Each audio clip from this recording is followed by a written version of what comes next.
specifically what your sexuality is, what you identify as, because I think that's important to some of the topics. So, start. I'll begin. I'm Abbie Bosworth. I'm a musician.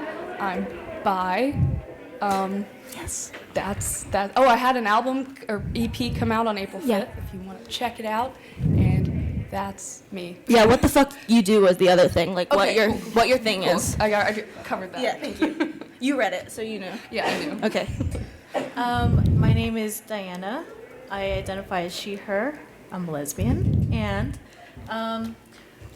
I am a music educator, mostly focused on classical music. Another thing I want to say is that I want to acknowledge that we are on stolen land of the Paiute people. And I want to give my respects to the elders of both past and present. I'm Alyssa. Alyssa Tassart. And I'm a wannabe musician. I identify as she, her, and I'm a lesbian. Amazing. Hi, I'm Ellie Brigida. I am a producer and a musician and a music teacher, and I do everything that I can related to music because I love it. She, her, and I identify as a lesbian. Okay. Yes. Yes. I was hoping we had one bisexual because that's one of my questions, but thank you for being here. bisexual. I'm Braxie Jacobson. I identify as she, her. I'm queer, lesbian, whatever you want to call me.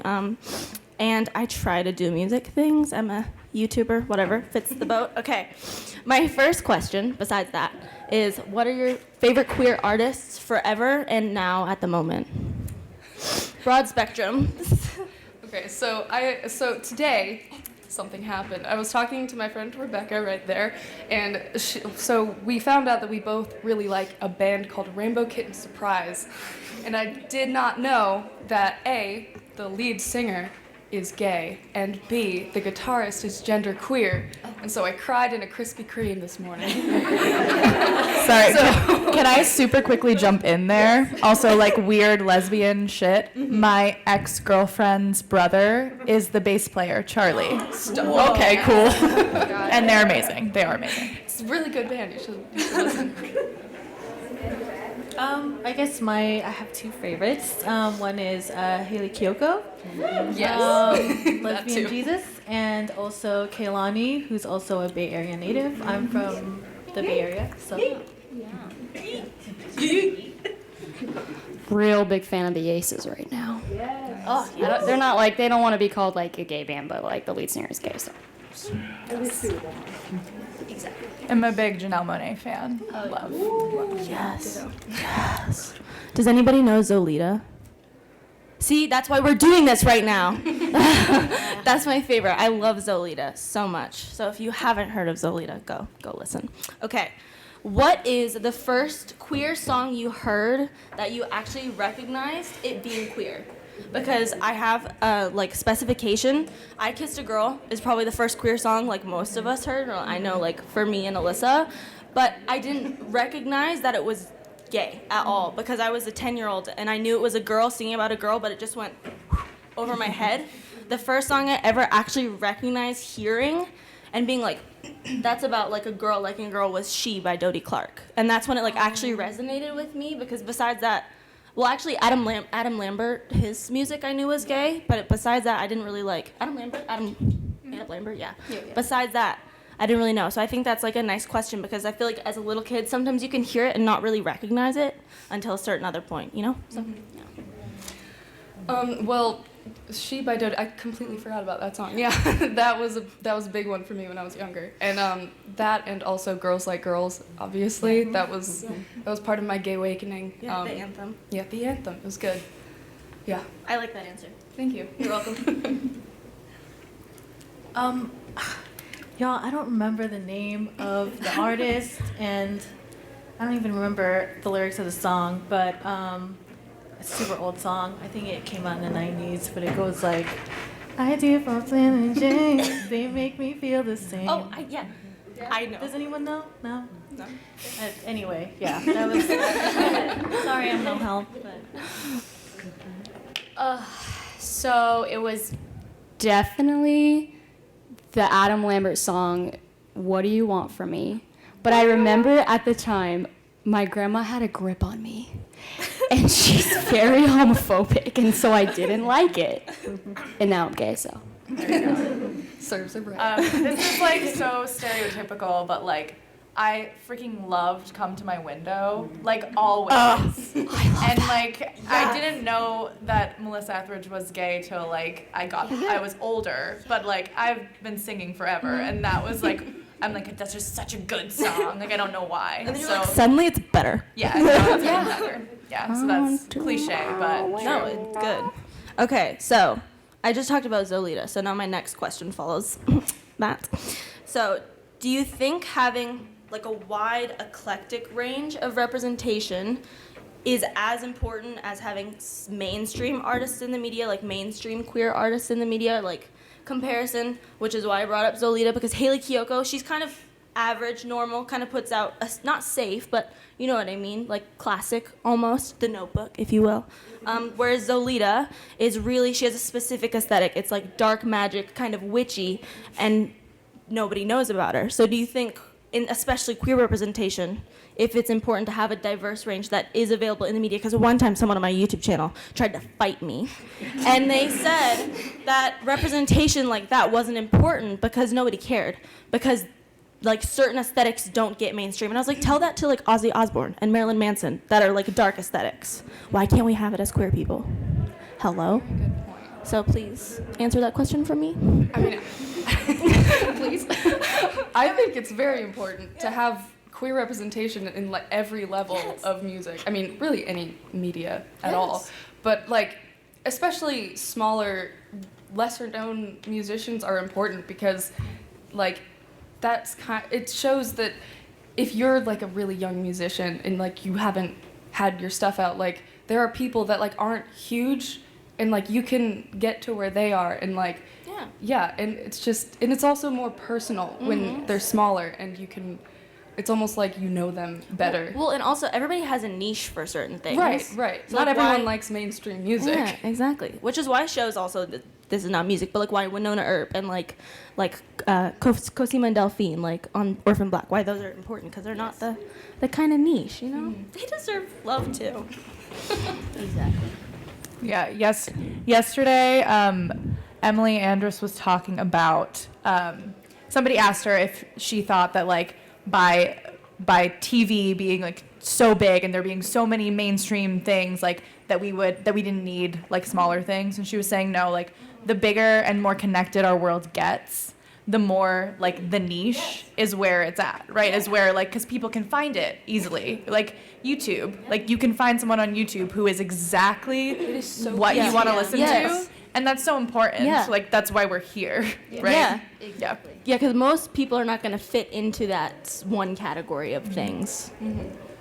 So just have queer things everywhere. Yeah. Moral of the That's story. the moral, honestly. Hello. Okay. So, you're bi.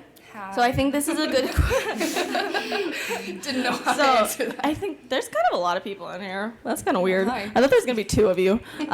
So... Wow. People love music, right? How many people here love music? How many You are like musicians music? themselves? Wait, how many are you guys? Sing me a song right now. I'm kidding. Oh, wait. One question I didn't ask was, you guys all write music, right? All of you? Indeed. Yeah? Some. Some? Yeah. When did you start writing?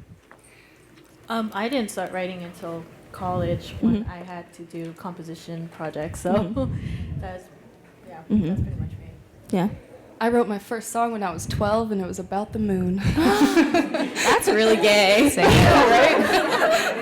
Do it now. Even then. Hello?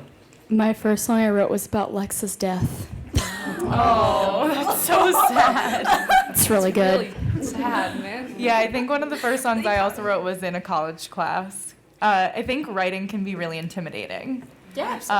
So it was like if someone gave me an assignment and was like, you need to write something, I was like, okay, cool, I can do it. But sit me down and be like, let's be creative and let ideas flow out, that is really stressful to me. So like I like having creative assignments to do those kinds of things. Yeah. Okay, so back to the bisexuality. Here we are. I was like, why'd you ask me that? So I think, because there are not quite a bit, that's a very over-exaggeration. There are a few queer people in the media, like Haley Kiyoko. Do any of you guys know Fletcher? Yeah, she's got Undrunk on the radio right now. She's a lesbian, I think she identifies as. But there are a couple. She's never said it? Okay, well, she sings about girls, so that's all I'll say. That's what's important. Queer, whatever she wants to be. I won't, sorry, I take it back. But there are a few people, mainstream-ish, on the radio, but I've noticed a trend in queer baiting in the media, and bi erasure in the media, I think, is something that happens quite often, and I've made a list of people that I didn't know were bi that are, like, pretty popular in the media. I'd love to see this because, list. well, Lady Gaga, I think she took it back, but she did state at one point that she was bisexual, and that's something I feel like doesn't get talked about too often, especially when she had stated it. But Miley Cyrus is bisexual, and I think something that's come out more, but she, on her last album, has a song called She's Not Him, and I've never heard a single person in the entire world talk about it. And Miley Cyrus is a legend, and it's never been talked about. Amy Winehouse, bisexual. And Vanessa Carlton is bisexual. Did any of you know that? Yeah? I have a quote. She said in a magazine, she said, "I've never said this before, but while we're here and living out loud as we should every single day, I myself am a proud bisexual woman." Did anybody know 1,000 Miles was bisexual? Because I didn't.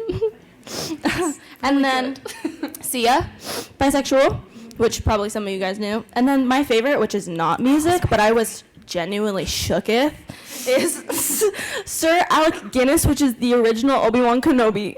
This is bisexual. That's pretty cool. Why did anybody know that? I did not know that. Hello? That's incredible. But I think it's a valid point, because I think especially with bi people, it gets negated in the media, because not that I'm a man hater, but I think if you like men and women, oftentimes it just floats to they like men. And if they sing about women, it often gets pushed under something. And I don't know why that is and what we could do to help, or why bi people often get, like Angelina Jolie, isn't she bi? And no one ever talks about it. This is all news to me. Why is it? I'm a terrible bi. Why is it a thing? Are people biphobic? Are people just homophobic? They don't want you to have any connection to the LGBT community in mainstream media? What is it? What's the root of the problem? I wish I knew. I know either. I wish I could solve it. I mean, I don't know. It's crazy that I didn't know most of that list, and I like to try to find myself in other celebrities to relate to. Yeah. And I don't know. Being bi is interesting. Just not even in music. There's a lot of erasure everywhere, and it's just yeah. Who's bi Who's in bi here? here? Have any of you guys ever experienced biphobia or bi? Yeah. Why is that a thing? People don't understand, guys. Yeah. Is it?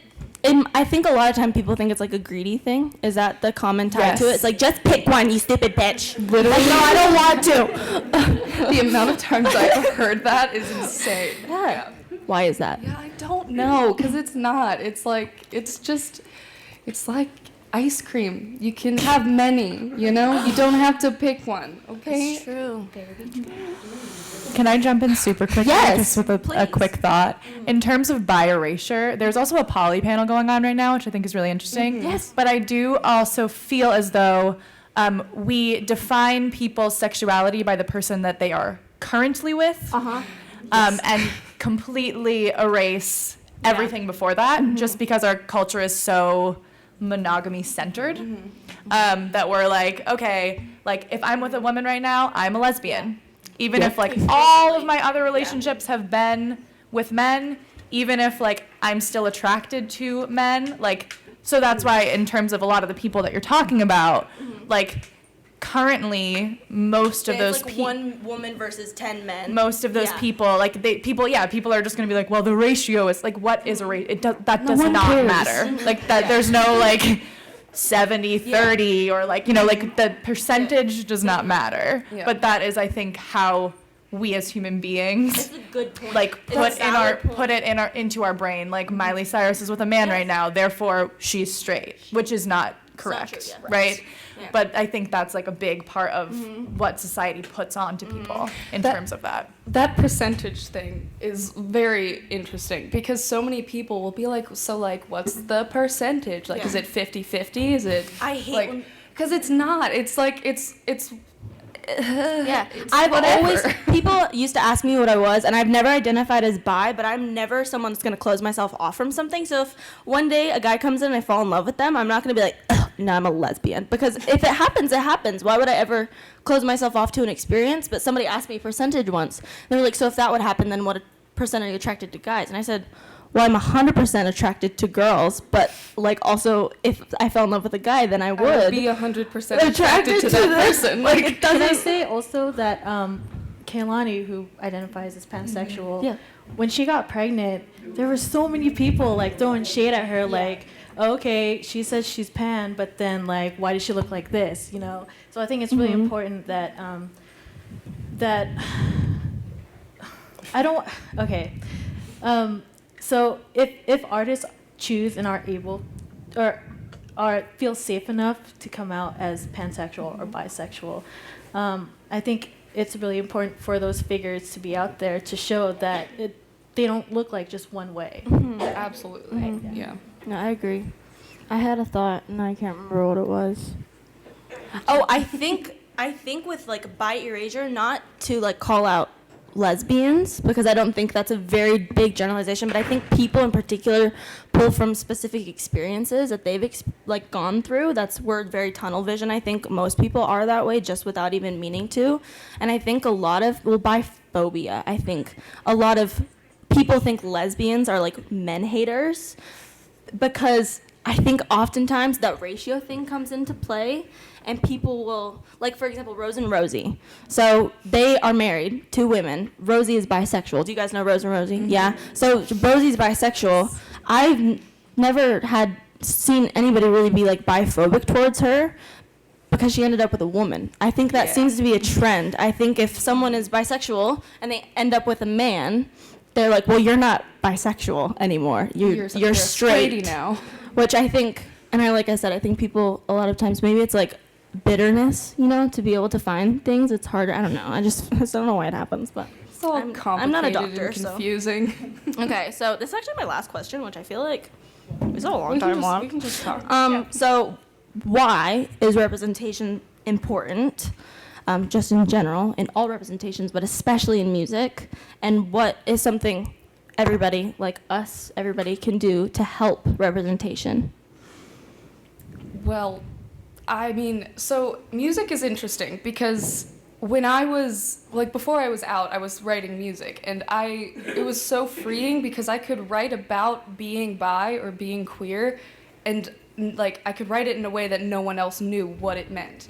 And so it was like this outlet. It was like this outlet, and, like, if my mom was like, well, what did you write this song about? I'd be like, I read Spiders? a really good book, and I was inspired by that. It was like, whatever. And also just looking up to other queer artists. I remember being in the car with my mom listening to Troye Sivan and trying to find a way to be like, yeah, these songs aren't about girls. Isn't that crazy that, like, people can like the same sex and make good music? How cool is that? Like, that's not me, right? Yeah. No, I remember being in the car one time and playing She by Dodie Clark on my iPod, that's brave. connected to a speaker. And my mom was sitting there, and my mom is like very accepting of who I am, but she was sitting there and she goes, is this about a girl liking a girl? And I was like, I don't know, next, but I skipped it. But like, that's so, yeah. Yeah. I feel like it needs to be normalized. Like, we need to hear gay things on the radio so All that the everybody can just time. be okay with it. Yeah. Sorry, continue. You guys go ahead. I'm still thinking. Sorry. I'm kind of thinking too, but it's clearly just important just because it's important, obviously. But I mean, from a writer standpoint, like writing about what you know is like kind of like obviously where writing stems from, and like personally, I don't know what it's like to write about being in love with a man. So, I mean, and like, obviously, like, I had a thought. Do you have a thought? Sure. I have thoughts. It's okay. Well, I think it's really important in any industry, and music is a very difficult industry to get into. Like, I feel like I didn't understand that I could be a musician, be a producer, and I will just super quickly talk about production, because like it is such a male-dominated field that no woman has won a Grammy for production in non-classical ever. Ever.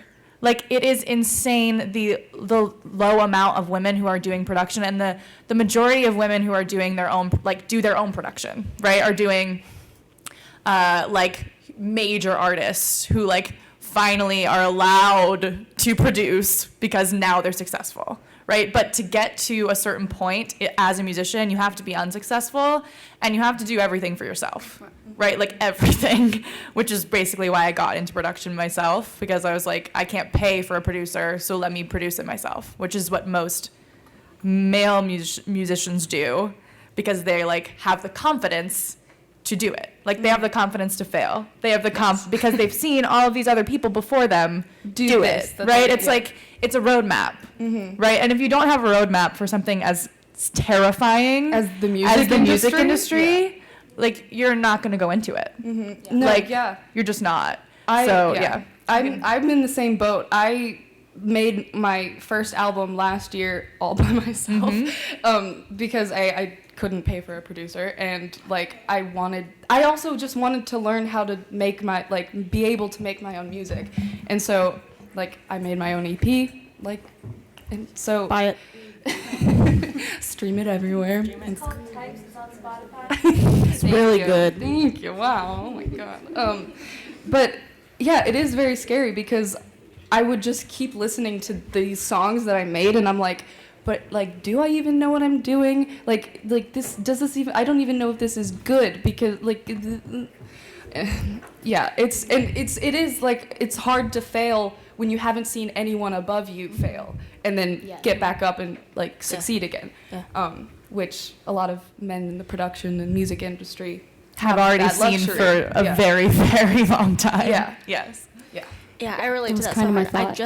I just released my first single, and I did it all myself, like you said, and it was so intimidating, because the only people you see are like the really mainstream people, and you don't see, I don't know, it's just not wide enough for me to be like, it's okay if it sucks. It's terrifying. Yeah. Because it is gonna suck. Like, not everything you do is gonna be super, super great. But. Yeah. Well, the really cool thing about the music industry right now it is terrifying. Everything is changing, but I do love I love the internet. Like, I just love it. It's because like this is the time more than ever that we can make our own shit. Like, we can market to our own people. Like, there are so many videos how to produce a song. Yes, like you can just learn yourself. We can do it, and like the market is there. Like this convention, right? Like the market is there. People want to hear about their own experiences, and it's like doesn't sell. The best. Yeah, it's like the best time to do it is now. Like, you can do it all yourself, and like it's gonna be indie produced and stuff like that. Make it in GarageBand. But you can you start there and you figure it out and you learn more. Like, that's the only way that you're gonna get better at anything. But then it's even better, because when you start yourself indie, making it in your bedroom, and then all of a sudden you're like Haley Kiyoko.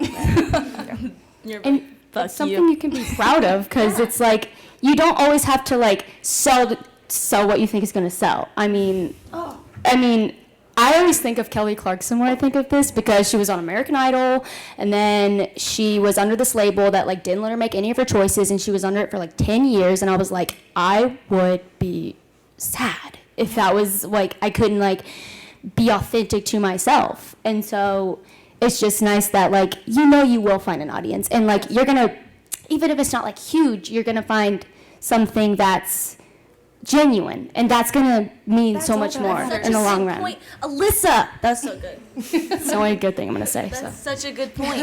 Well, it's so true. So I am currently doing some research on incorporating social injustices in music education.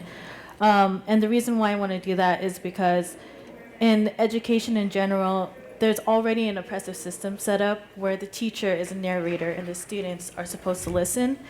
And that in turn may make some students feel a little powerless when it comes to music, when music is supposed to empower people. So, I'm trying to find a way for teachers to become more of a facilitator rather than a narrator, and that would change the dynamic of the classroom, allowing for more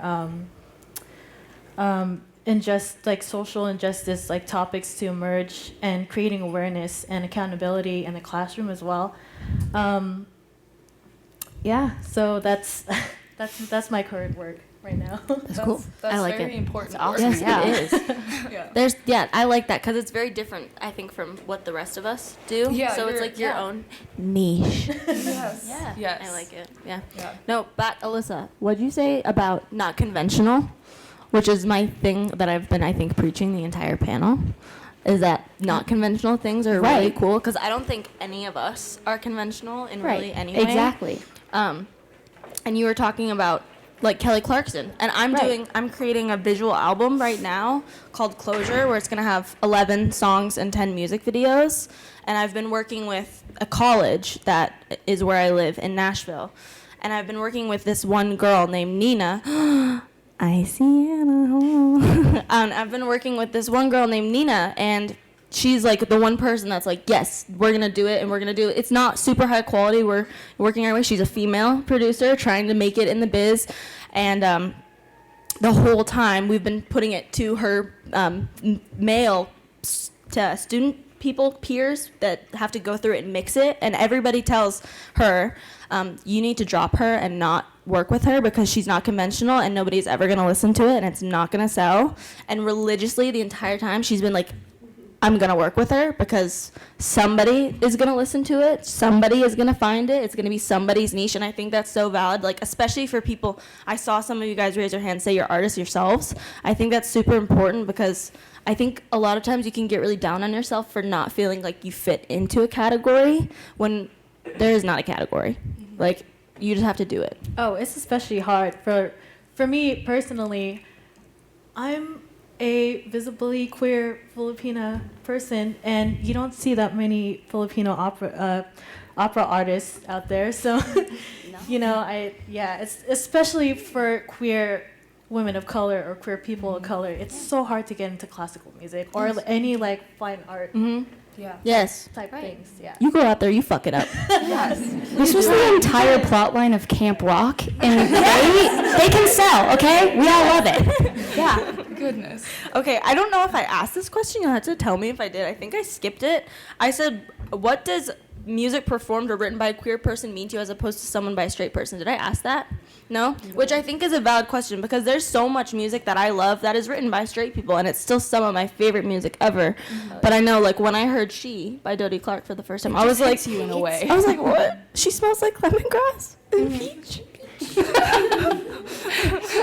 I get that. I was like, I feel felt it in that. my bones. No, yeah, and it's interesting because I can relate to straight music because I'm bi. Especially if it's written by a man, because they use most time she pronouns. Yeah, but it's when you can. It just hits you different when it's a queer artist singing about a queer thing.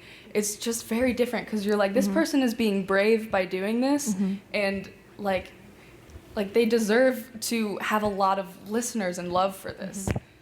Yeah, and you feel that and you want to give it to them because they make you feel seen. Thank you. That's what I wrote. I said a place of feeling recognized, like someone feels the same as me. Yeah, it's a good feeling. Anybody else? I mean, I love Taylor Swift, but Didn't she tweet today for the first time in forever? I don't know. So Oh yeah, she did. I'm on top of that. Okay, cool. So you're saying you relate to Taylor Swift even though she's I would love to writes about relate men. to her more, but I mean, when it comes down to it, I just can't. Are you But- dragging Taylor Swift? No, I love Taylor Swift. Absolutely not.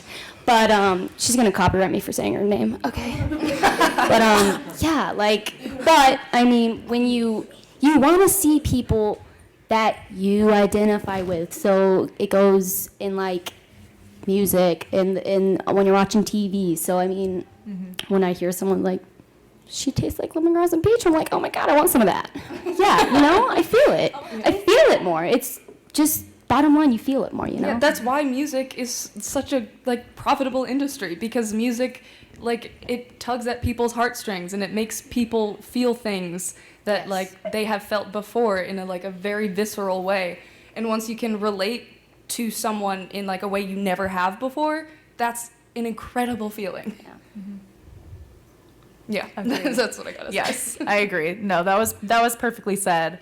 But yeah, I think it's like the whole point of music, at least good music, is an emotional connection. Like that's at the base level. That's what it should be. Yeah. That's when we love it the most. And when I say emotional connection, even like bubblegum pop, like Yeah. it makes you so happy. Like that's an emotional connection. It Taylor doesn't need Swift? to be Adele, you know? So I think like when you can see and hear someone who has this emotional connection in a queer way that you can identify with, like, yeah, you're gonna be so much more emotionally connected to that. Like I even think I'm such like a musical theater nerd. That was like, I did musicals since I was like 8 years old.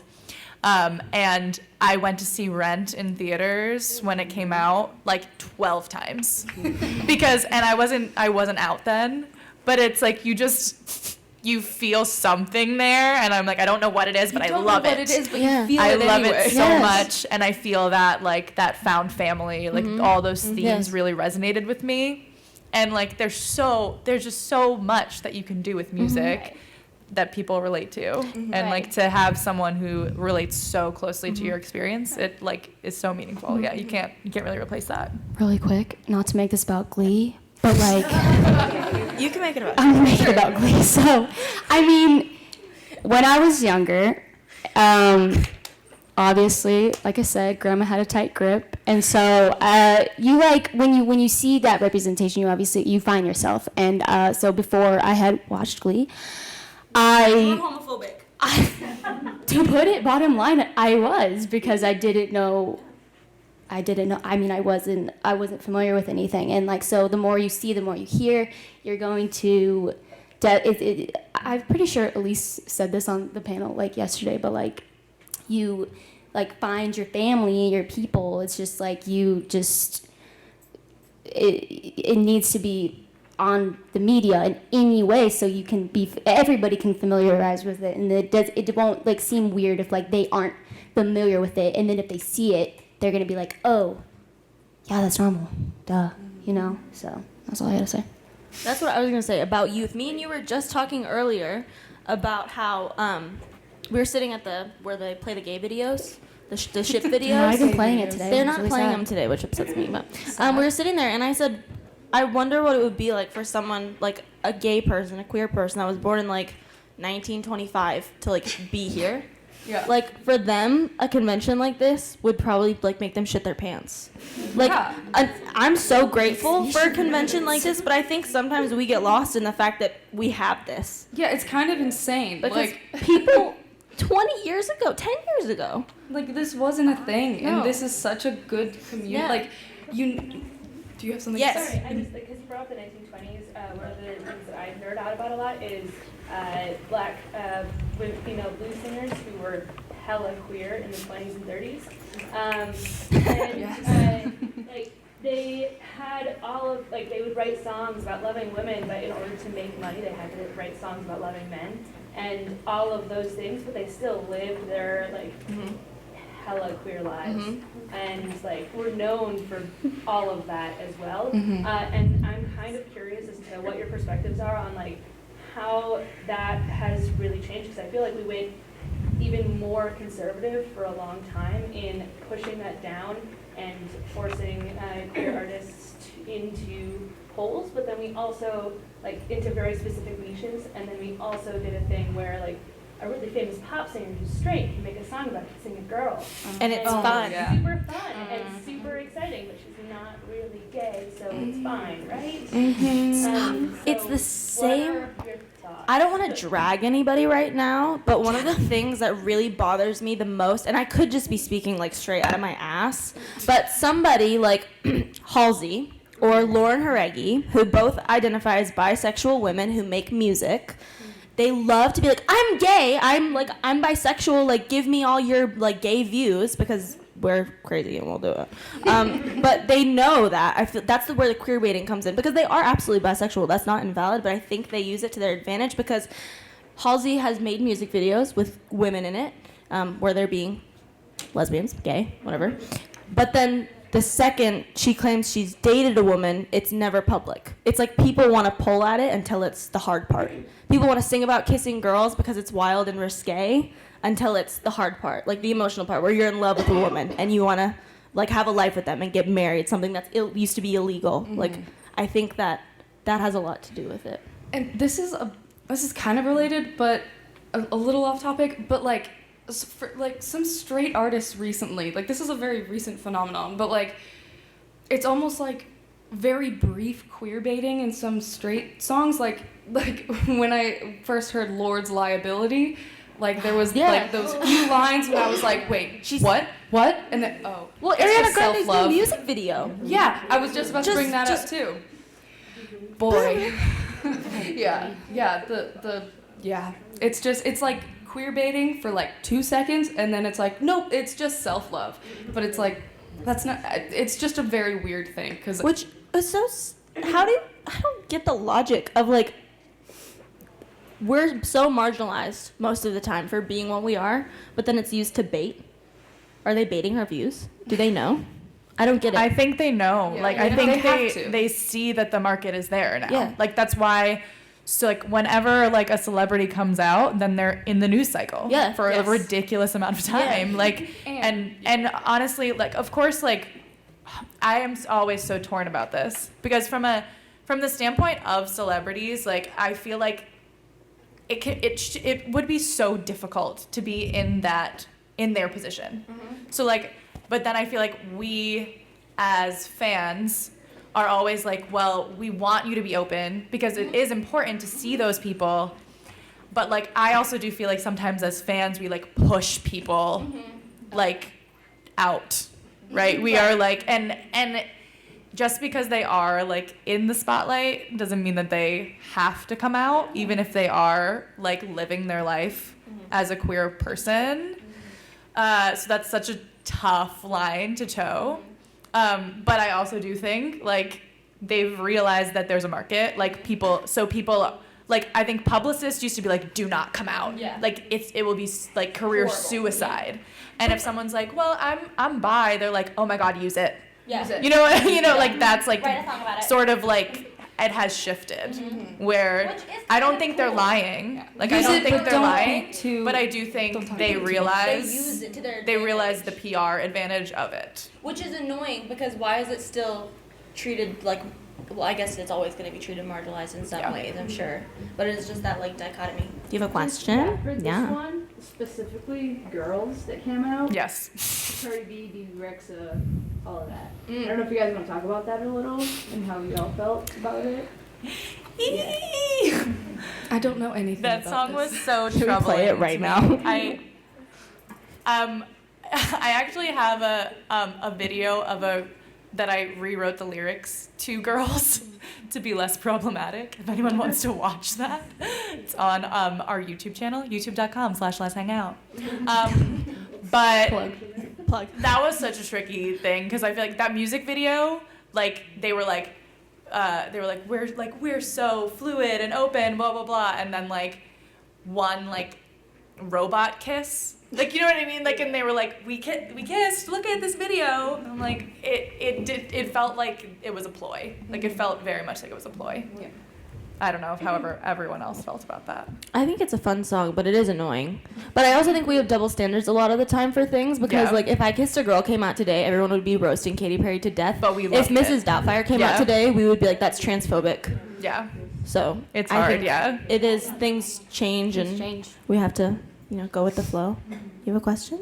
Yeah, so going back to like queer baiting and stuff, Mm-hmm. I want to know how you guys feel about tattoo, because it's kind of like a double-edged sword where they were like a fake lesbian relationship, but they were really visible from like the music videos to like the MTV Music Award kisses, and like the whole entire album was very like lesbian-centric. Mm-hmm. What's tattoo? Tattoo? They were like a Russian American crossover pop duo. Okay. And they had like a fake lesbian relationship that they promoted the hell out of. Well, that's annoying. Wait, I'm annoyed. what? I don't know what it is, but I'm annoyed. Yeah, I haven't heard of this. We're gonna talk about this. Oh my God! You just asked the best question of the panel. Do you want to come up here? Yeah, what do you think about tattoo? Yeah. What do you think about it? Wow, that's I'm looking it up. You guys have heard the song. It's like all the things she said, all the things she You said. said tattoo, and I thought you were talking about Van Halen. That's the song. That's their, Yeah. T-A-T-U. Oh, yes, yes. I thought you were like tattoo. Did you want to say something, Kat? Yeah, go ahead. Oh, wait.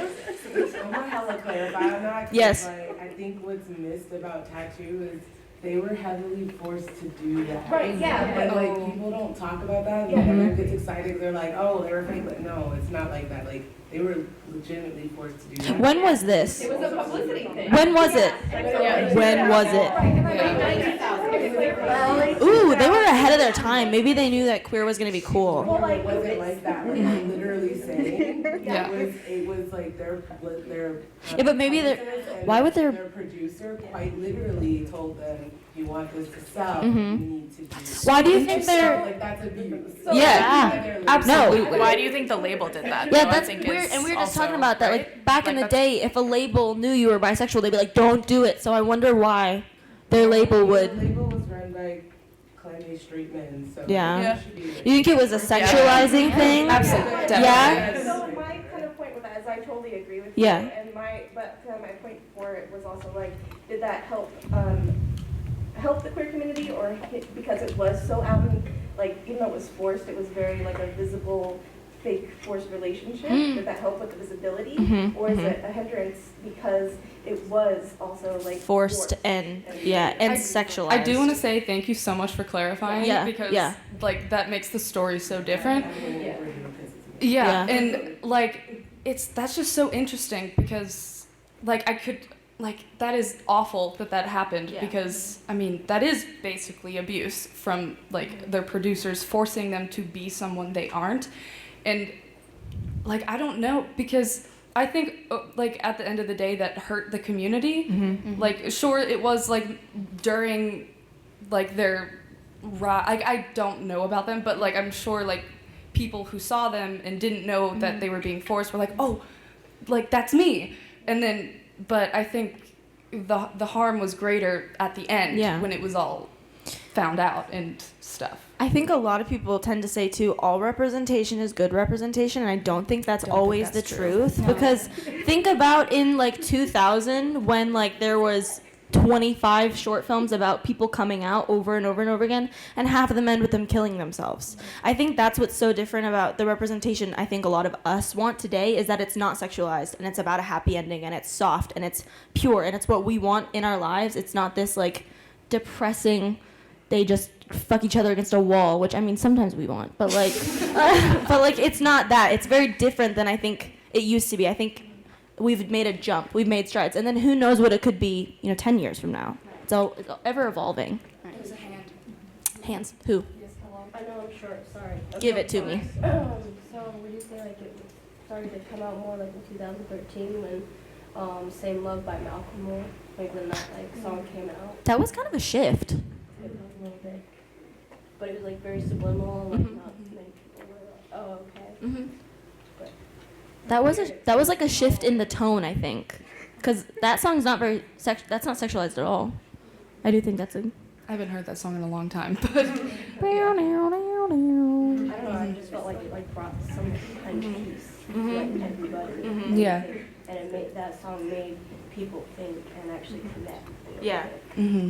It also doesn't seem like so in your face too, which I think is kind of nice. Yeah, which the straight people are always saying, don't shove it in our faces. So there you go. Yes.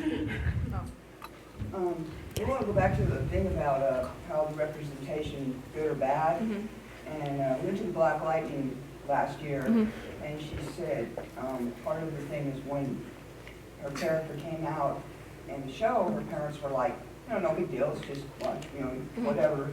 There was no, kind of reaction like in my day when you came out to your parents, this could be something. So the idea was when she did this, it was kind of normalizing, because if you're straight, you come over and say, oh, I'm going to bring my boyfriend over, there's not going to be like, any, so that was just any reputation, whether it's good or bad, because you see people getting killed on TV every day, and whatever, making it, there's good everywhere and bad everywhere, and we're normal, to make it normal, but I also understand that this is going to live with us forever. Oh, remember back when this group was forced to, that's going to be the first image people see, but they see other people doing things that aren't queer do, and it's just, is there going to come a time when it doesn't matter because we're all people and we all...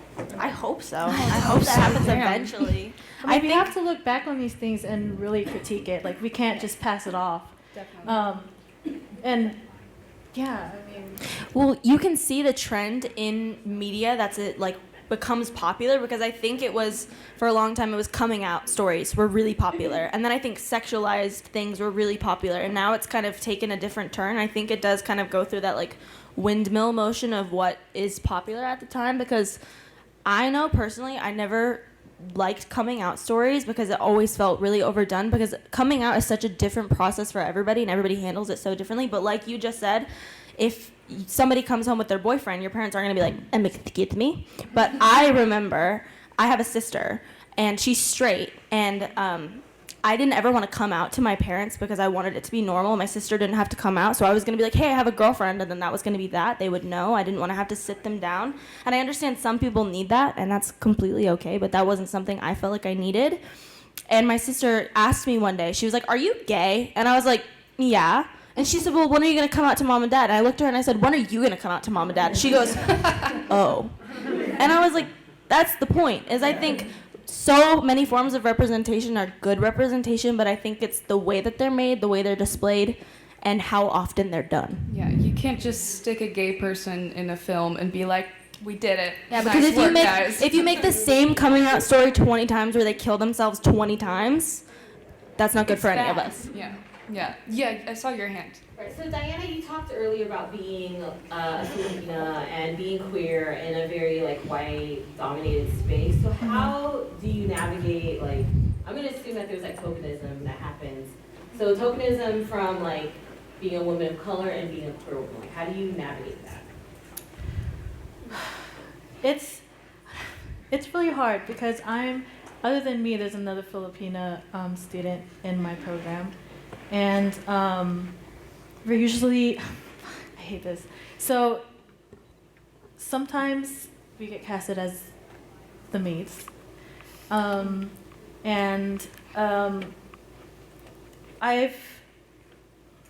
my other cohort is kind of okay with that, and unfortunately it's because sometimes it's the only roles that we can get.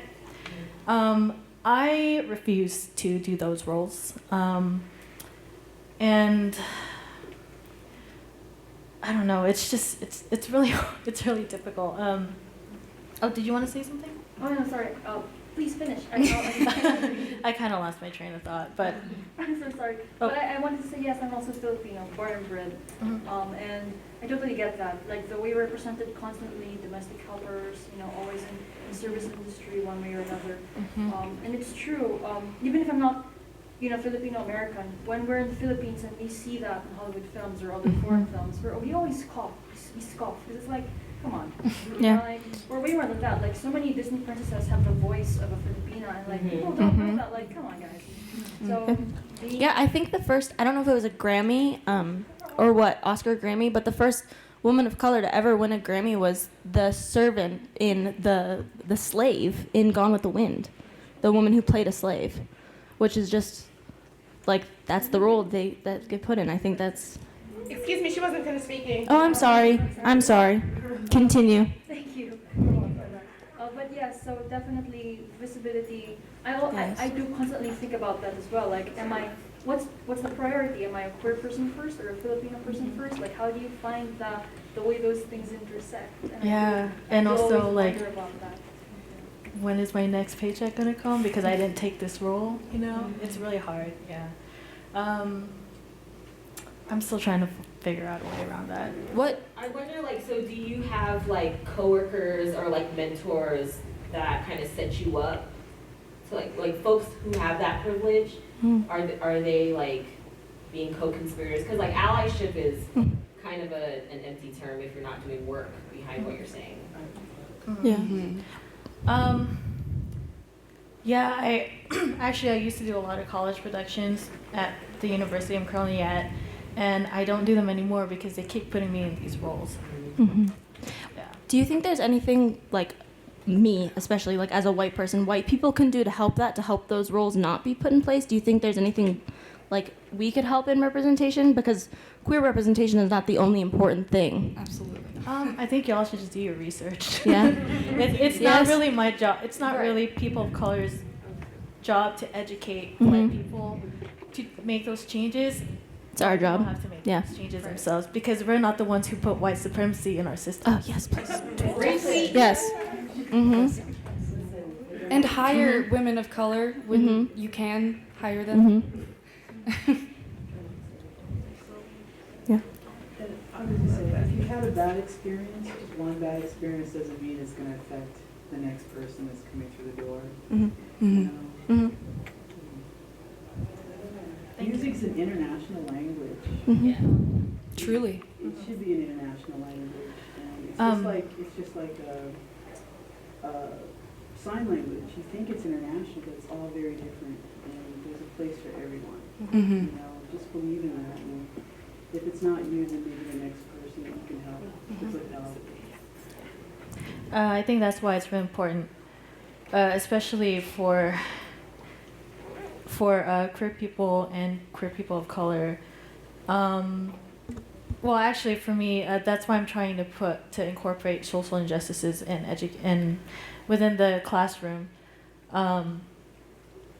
because like 80% of music teachers are white, and I don't know what the demographic is for white queer people, but even then, like, I had a really difficult relationship with music because, again, like, you don't see queer Filipino people in the music industry, in mainstream, in fine arts, in whatever. And so that's why I'm trying to do this work. And yeah, so do you have another question? I was just going to go back to what she said about what white people can do. Yes. This is not just for white people, it's for all cultures across the board, is to like unlearn your biases, figure out what your subconscious biases are, and then actively go about unlearning them. Like, I have to do that with my wife because she's white, and I have to do that with my friend, and she's black. I mean, they're black, but they have their own biases against black people themselves. It's like you said, listening. Yeah.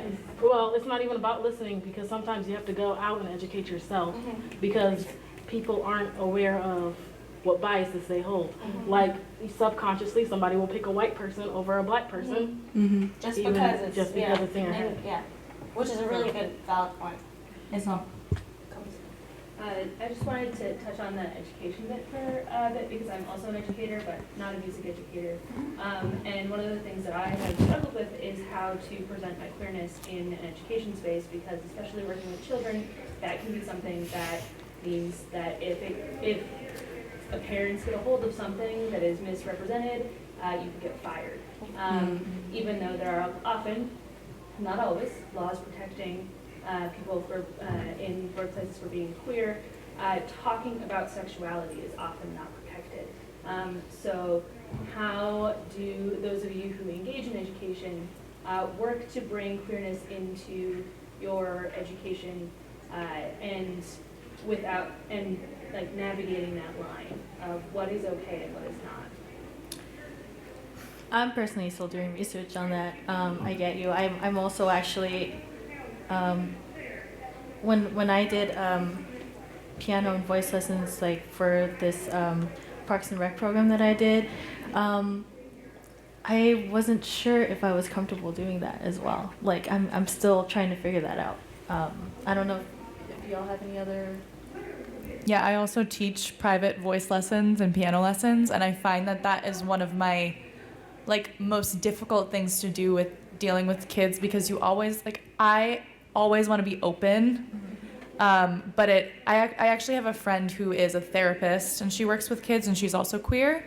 And the way that she talks to me about it is, she said, as a therapist, it's if it will help the person that you're working with, you can divulge, but you shouldn't be thinking about yourself, if that makes sense. Mm-hmm. So it's a hard line to toe, because I think what if I am working with a kid who is queer, and doesn't know it yet? I would want them to know that one of their role models is also queer. But it's it's such a hard line to toe.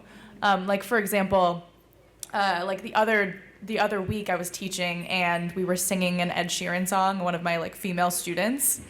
And she was like, "Can I change the pronouns? Because it's weird to be singing she and her." And that was such a moment for me to be like, oh my God, what do I do here?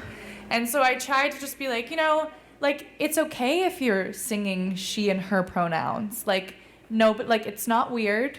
Let's just sing it the way that it was written. And that was the way that I tried to deal with it. And I don't know if I dealt with it in the correct way, but that was me just trying to be as, I don't know, diplomatic without being yes, of course we need to change these pronouns, because she shouldn't have to feel like she does have to change them. So that was it's always something that I'm thinking about. Yeah, I agree. I don't know. I still don't know the best way, because it is something that I feel you're always working on personally about you're coming out to a child. Coming out to anyone is hard. So it's a very strange line to toe. And I just want to add a little thing that that when I was a kid I thought was really cool, and even before I really realized I was queer, was learning the history of. I learned a lot of classical music growing up. That's my music background, and learning that Tchaikovsky was gay was a big thing for me. I was oh, that's really interesting and cool. How did this affect his music? So I remember as a student having that aspect of it, even if my instructors didn't ever talk about their sexuality, definitely was important to me. Knowing, and we talked about that queer representation in music, and seeing that, and seeing historically, honestly, a lot of musicians were gay. Mm-hmm. And they had a very complex relation to that, and how they showed that to the rest of the world. But learning about it in that way has also definitely helped me. And I teach physics, so it's kind of a little harder. You don't talk about people nearly as much, so it's a little harder to figure all of that out. I have the same experience as well. I didn't. I think it was only 2 semesters ago. I took a what is it called?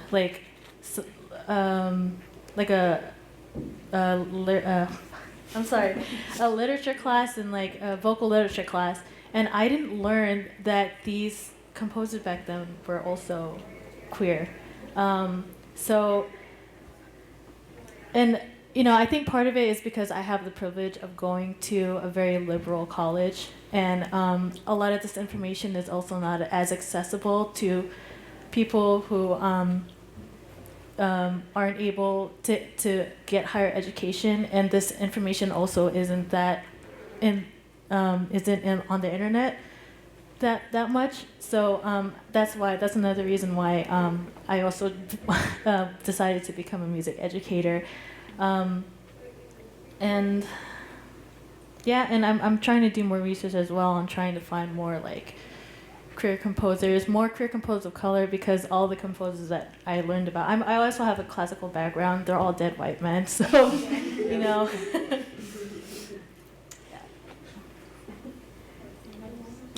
Hands. Well, I think we're almost done. Thank you guys for coming. I think the moral of the story was we're all just trying to like better ourselves and be better representation and learn and listen and understand each other, right? Yeah, that's why we're all here, right? Yeah, thank you. I want to say as well, I have a bunch of like articles related to incorporating social injustices in education and music. So if you all want to hit me up, I'll be at booth 113 in the vendor hall. Give me your email and I'll send you guys like the free articles. So. Awesome. And where can we find everyone else too? Right, because you talked about your EP and everything. Like, so where can people find your music or anything like that? My music's on Spotify under my name Abbie Bosworth. Yeah. I'm actually the vocal percussionist for a acapella jazz group called The Holloways. Look us up on Instagram and Facebook, theholloways.sf. Nice. I do nothing, but I have a YouTube. Alyssa Tassart. I also have an Instagram and a Twitter. Yay. Same thing. Cool. Best place to find me is on Instagram, Ellie Brigida. I also do a cappella. I can talk. Cool. Yeah. Cool. Thank you all for coming. Yeah.